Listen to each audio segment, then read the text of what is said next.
Assalamu alaikum students. I hope all of you will be fine. This is your revision lesson number 1.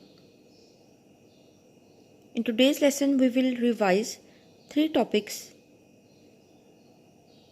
and the first topic is the Montagu-Chelmsford reforms 1919.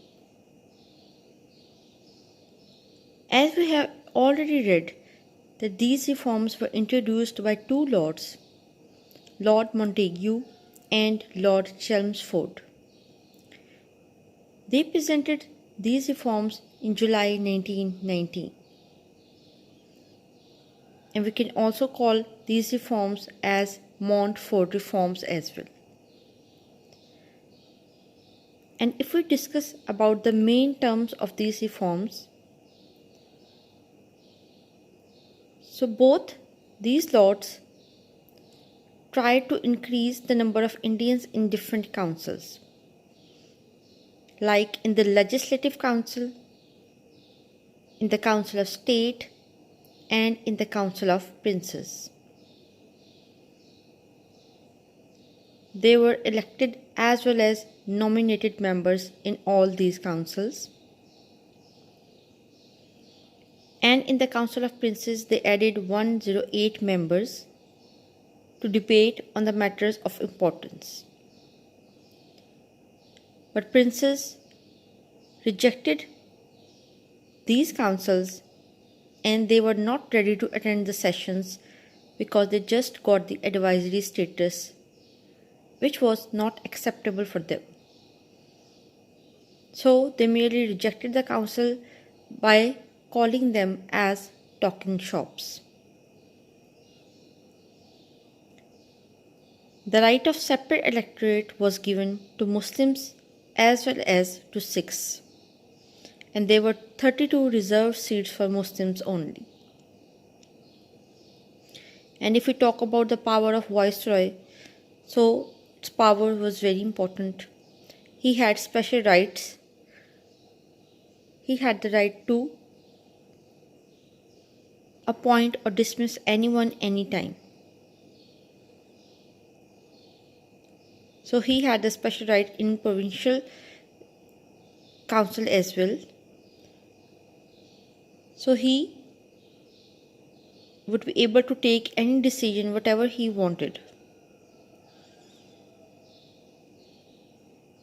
Then the system of diarchy was introduced at provincial level by the British. Diarchy is actually the division of the government affairs into two subjects. There were reserved subjects which would be controlled by the British, like justice, police, revenue, press and publication. And there were transfer subjects which would be controlled by the Indians, like the local government, education, health, forest, etc. But Indians were not satisfied with these transfer subjects because they had to answerable for each and everything before the British, and they would not be able to take any decision without their permission. According to property qualification, the number of votes increased, and out of 250 million Indians, only 5.5 million Indians had the right to cast a vote, but those who had the ownership of any property. And if we talk about the outcome or the importance of these reforms, so obviously Indians were really disappointed by these reforms because they were expecting much more concession and power. But according to these reforms, they did not get anything special. The representation was increased, but the councils just had the advisory status like before.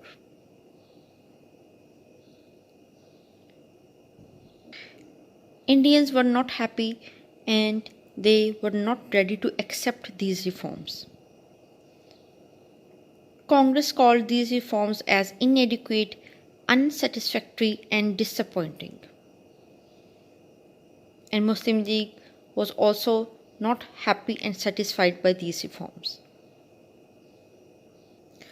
So, if we talk about our next topic, that is the Rowlatt Act 1918 and 1919. So, obviously, there was uproar against the Montfort reforms in India, and the situation was getting out of British control. So, in order to get control and to maintain peace in India, a committee was set up on December 1917 under Justice Sidney Rowlatt to investigate the revolutionary activities.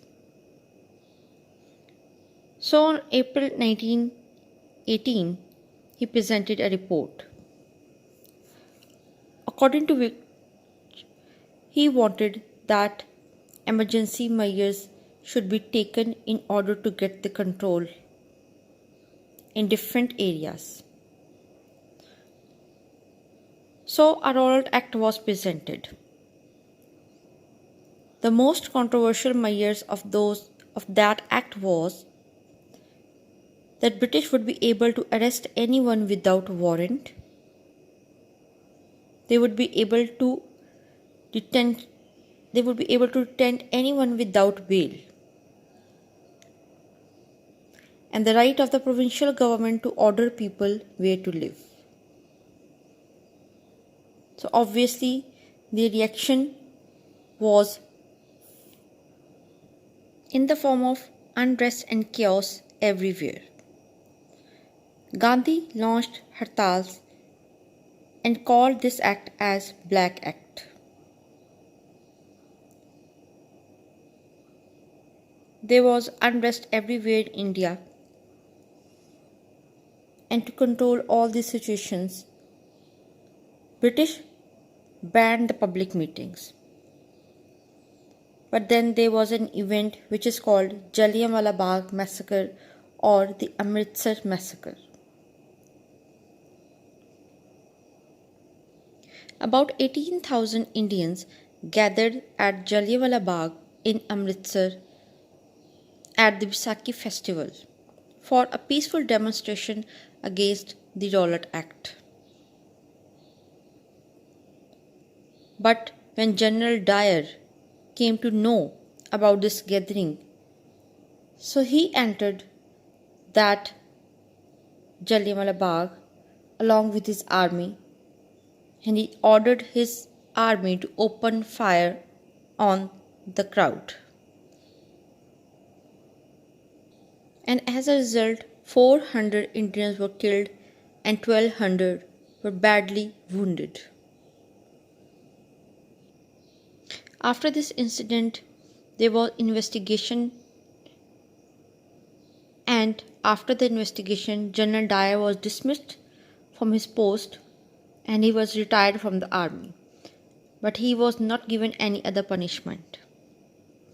So obviously the purpose of British to pass such acts and to do such activities was that they wanted to show their power, prestige and authority on the Indians.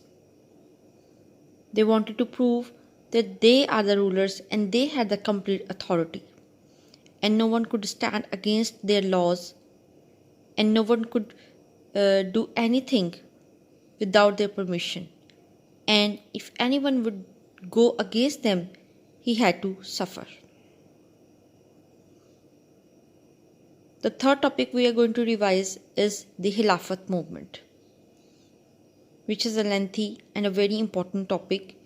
We have done many questions of this topic. The Khilafat movement was founded by Ali brothers in 1919 in order to secure the Ottoman Empire, which was the house of Caliphate.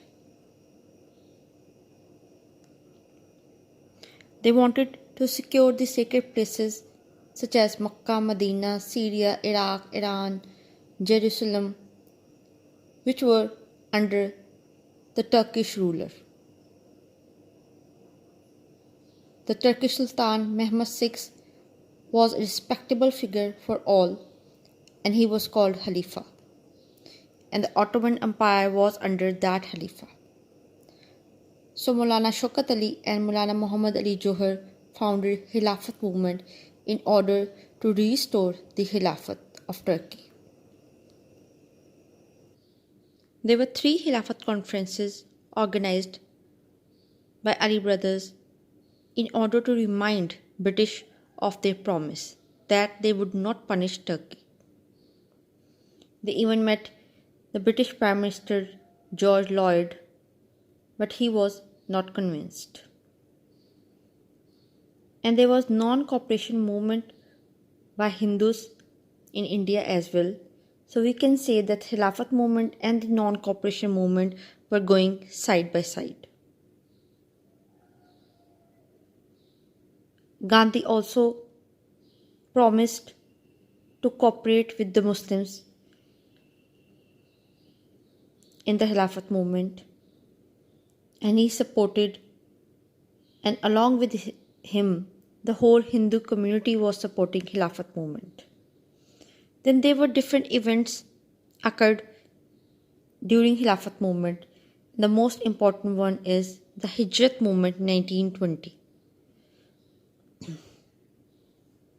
Maulana Abdul Bari and Maulana Abdul Kalam Azad gave fatwa that India has become Darul Harb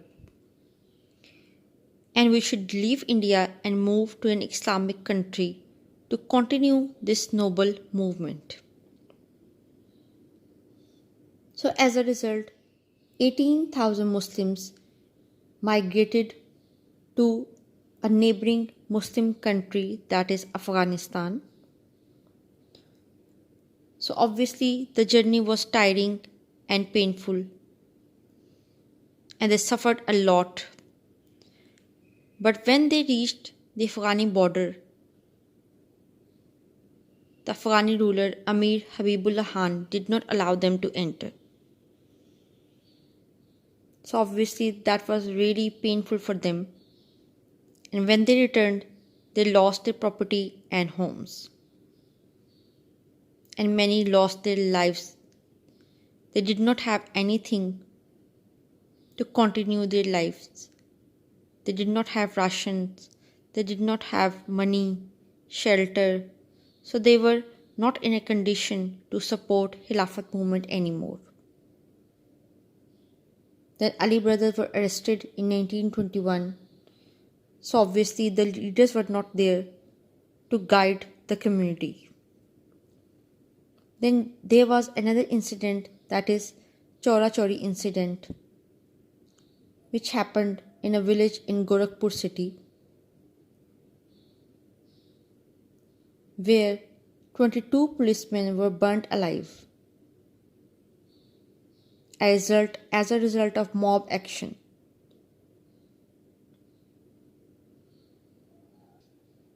After this incident, Gandhi left this movement and he was not supporting this movement anymore because the Khilafat movement was not peaceful and it was getting violent. The final step was the abolition of caliphate by Kemal Atatürk. Kemal Atatürk joined hand with the British and he was bribed by the Russians. So he had the support of Turkish people as well, because Turkish people did not want this Khilafat movement and they wanted to have the democratic Turkey. So the Mehmed VI was exiled and Khilafat movement was ended, and Kemal Atatürk announced himself the new ruler of Turkey. So as a result, Khilafat movement came to an end. So students, this is all for today. Hope you have understood every point. It is better to revise all these topics from your notebook as well, because there are many questions written by you in your notebook. So before attempting the worksheet, revise all the questions thoroughly. I have given you short questions for all these topics. So after revising, do your work and submit in time. Take care. Allah Hafiz.